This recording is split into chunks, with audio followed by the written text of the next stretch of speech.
Okay, so obviously we're 0-7 team that fought hard, had a chance to win in the end, couldn't pull it off. Had our chances. I'm sure our players will tell you that. Again, we've continued to do the things that I think that stops us from having chances to secure victory, which is turnovers, and being able to convert on third down better on offense, and be able to make plays when they're there. Just got to make them, you know. And we didn't, so this will continue to be who we are until we change it. I think our guys have a lot of respect for them. As I asked them today, let's be the best version of yourself that you could be. They walked in here and they tried to do that. I think they gave it everything they had. I think our defense fought hard. There was a play or two here or there they made, but overall I thought our defense did a good job. Offensively, we got to find a way to score more points. It's just, at the end of the day, it's what it is. And again, as I said earlier, you can't turn the ball over. So, again, we got a big trip going into London to play the Vikings. And, again, we're just going to keep fighting, keep getting better. There's no quit in this football team. None like that. Nothing I suspect in that locker room. These guys are ready to fight. They wish they can keep playing, but that's not the way the game goes. You know, when the other team has one more point than you, the game's over, so they won. Joe Thomas, we'll see where he is. Obviously, there's a elbow tricep thing that we got to work through, but that one's really personal to me. You know, he's a huge part of what we do, a huge part of this organization, and we'll see where that is. But that was a big blow, you know, because obviously those things, with him over there, it changes the game on how you have to call the game, try to protect those type of things, and they took advantage of that as we went. That's what good teams do. So we'll continue to rally back and get better and get ready for this week. What does it do to Deshaun's confidence? Today, I can't worry about confidence. You guys keep talking about confidence. We're in the business of winning games. This is a performance-based business. If you turn the football over in the National Football League, you cannot play. Okay, it's just that simple. Everybody keeps talking about confidence. I'm not worried about confidence. I got 52 other guys in there to worry about their confidence and trying to win. Okay, so again, Deshaun was playing really well up until we turned the ball over in the scoring zone. Okay. I left Deshaun in the game, and here we come the second half. We turn the ball over again. Well, I'm looking at this game. This is a close game. We can manage and get the ball down the field. We got a chance to win. Well, I owe it to the other guys in that room. I'm not just worried about the quarterback. I know you guys are. I'm not. So however you take that, you take it. But my job is to put us and put people out there to give us the best chance to win. That's it. Can I rephrase it, though? Yes. Your job is also to develop quarterbacks. Absolutely. So how I can ask it is this. What does it do to his development? Well, I'm sure it's disappointing. I'm sure he don't want the yo-yo, but it goes both ways. Developing quarterbacks, they still got to do what you asked them to do, okay? So in that process of developing a quarterback, I want them to not turn the ball over. That's the name of the game. And again, I'm going to say it again, it's still about the football team. It's not just about one individual. It's about the team. So what do you do at your quarterback position going forward? Well, I'm going to go watch the tape, go from there. Just like I normally do. I'm not going to change, what we do. Our guys know. You can ask them to a man. If you turn the ball over, it's not going to be good right now because of where we are. So, I mean, I hear what everybody's saying. So if everybody feels like I'm supposed to just leave a guy in there, we keep turning it over. I'm not going to do that. No, I didn't say you did. I'm just saying in general. I'm just saying in general. I'm not going to do that. My job is, again, I'm develop quarterbacks, continue to get guys better. But also, I'm also in charge of helping this team win games. So that's what I'm going to keep doing. Hue, looked like the first one was an overthrow. What did you see on the second one? Did he make a bad read? I think he didn't see the guy that was ducking back inside. It's like the age-old deal. Try not to throw the ball back, cross your body. It's a tough one. The guy kind of ducked on him, but still, that happens. But again, it's always about team protecting. Because we put our defense in a tough spot, and then those guys rose up and they were able to hold them to 3. Thankful for that. But at the same time, we can't keep giving the ball. I think we have a league high, 18, 19 interceptions? We can't do that.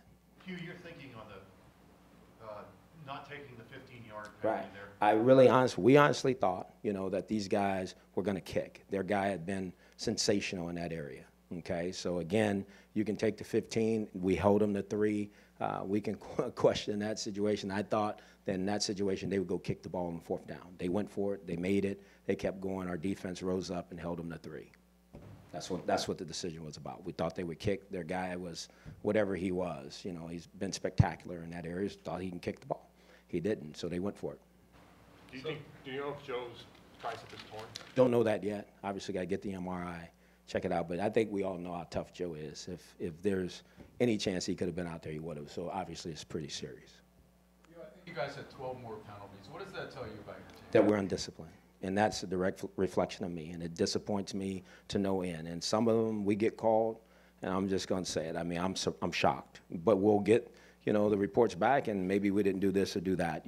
That is what it is. But I am disappointed as the head coach of a team that has had the penalties. We had the offsides, the holdings, the things on special teams. We have got to get that cleaned up, and it's something we talked about all week. So we're trying to emphasize it, but obviously we ain't doing it good enough. So that's what it is. It's the first time we've had a chance to talk to you since it was learned that Kenny and Coleman was sent home. Can you We've dealt with it. It was an in-house deal. I dealt with it, moved on, moved forward, and we'll keep it that way. We'll keep it in-house. With all respect, though, the people who pay for tickets have an investment in what's going on. Right. And what was there a discussion about suspending Kenny for this game or even releasing it?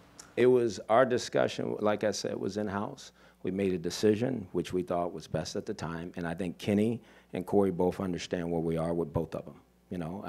Look, we sent them home, okay, and we made that decision, and they've been fined, and we've dealt with it in-house that way. I think both these players know they got to continue to do the right thing. If not, we'll see what the next consequence is. Is there any thought to not at least starting him, or did you think that he might get booed? No, I'm not worried about that. And again, when we deal with things, regardless of what they are, because nobody knows the nature of them other than myself and us in-house, I'm not one to hold grudges. I think you have to move on. You have to move on. You find somebody, you discipline them, you move forward, okay? And that's what it was, no more, no less.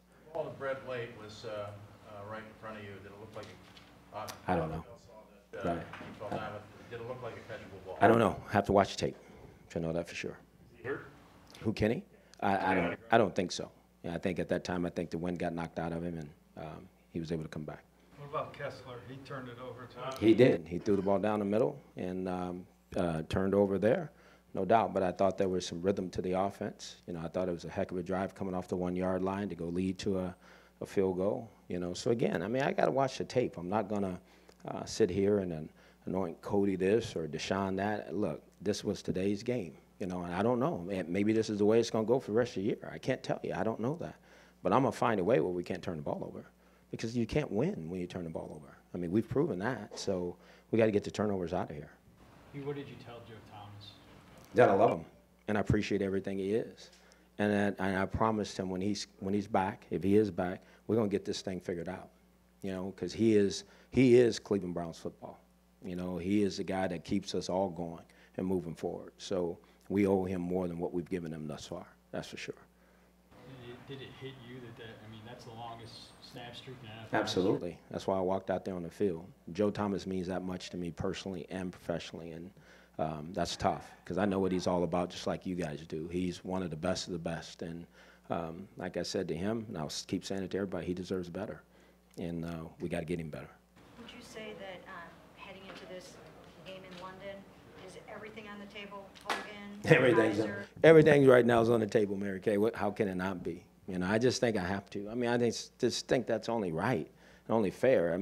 That opens up all kinds of questions. I get all that. I'm not worried about that. Again, our football team is not as down. They're disappointed about winning, but they're not, as hurt as maybe you guys think they are, or fractured. We're not. We know what this is because I talk to them. I'm honest with them. I'm honest with them about turnovers. I'm honest with them about what we're trying to do.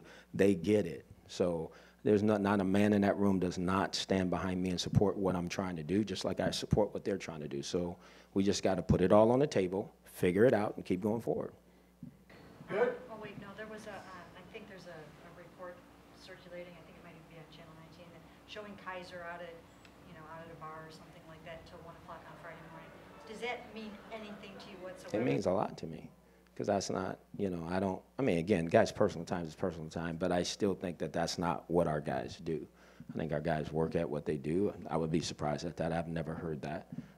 I don't think Deshaun's has that kind of character or personality that way. So that is what it is.